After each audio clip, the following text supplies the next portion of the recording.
Hi, I'm Emily Hurst. I will be your instructor for this online version of EDUC 4170 Technology and Education. I'm super excited to be working through this class with you, and I'm excited to have some fun with it.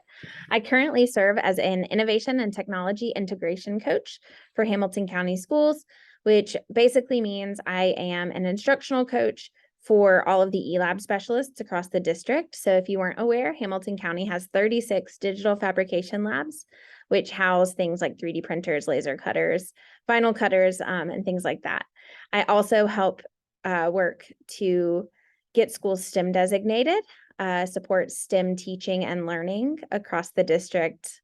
I do project-based learning support, as well as computer science and robotics. This is not my first year in the district. I have experience in a K-5 setting as a teacher and a 6-8 setting as a teacher and an instructional coach. And now my work is K-12. So I really feel like I've had the opportunity to kind of see teaching and learning at all of the levels. All right, so I'm going to go ahead and share with you just a little bit how this class works. So I have gone into student view, which this should be similar to what your class looks like. So this is the home screen. This is where you're going to be able to find just about everything you might need to do this class. I would say that this modules button is going to be the most important. I might change the buttons. I do like to play around with my Canvas page. So if I do that, don't be freaked out. The buttons will still be in the same order and they'll still say the same thing. You can find my syllabus here. Your grades will be here. Obviously, announcements. You can email me through Canvas or you can email me directly, and this will take you to UTC's calendar. There's not a whole lot going on this side because you don't need a whole lot. Mostly you need modules. So the way this class is going to work is every 2 weeks, I will send out an announcement that lets you know that I have opened a module. You'll then have 2 weeks to complete everything in that module. For the most part, everything is due at the end.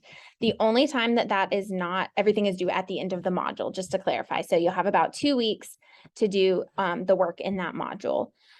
The only time that's not true is if there is a peer review or discussion board where you have to respond to other people, and that will have to be due a little bit early to give you time to do that peer review or discussion board. So for the most part, you have about 2 weeks to do everything in a module when I open it. You'll just need to make sure that you have thought carefully through what that looks like. I will say, I think it makes the most sense not to look at the to-do list, but rather to actually click the modules. So all the modules are set up as the Panda model, which is prepare. And then number 2 is activate prior knowledge. We just don't have that here. Navigate learning resources, demonstrate for your understanding. And then sometimes you'll also have articulate. So that's the Panda model. It's always going to follow that. You've already started by going to expectations for EDU 4170. What you will see is that to get to the next thing, you have to check that you have completed this step, and that's how you will open the next part of the module. So every 2 weeks, a module comes out. Every module is based on an ISTE standard of technology for teachers. So a lot of schools use these to assess how well teachers are using and embedding technology into their teaching.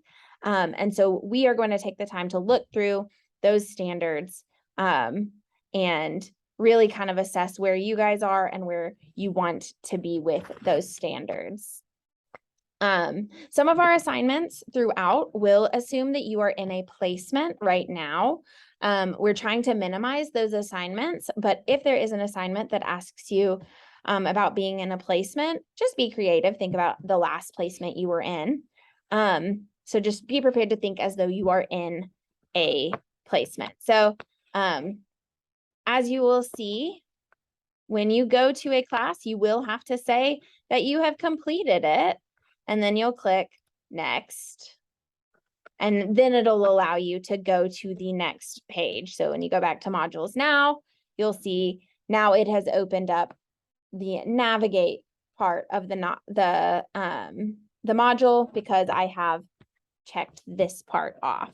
the prepare is always going to be the standard. So that'll tell you what we're kind of working on right there.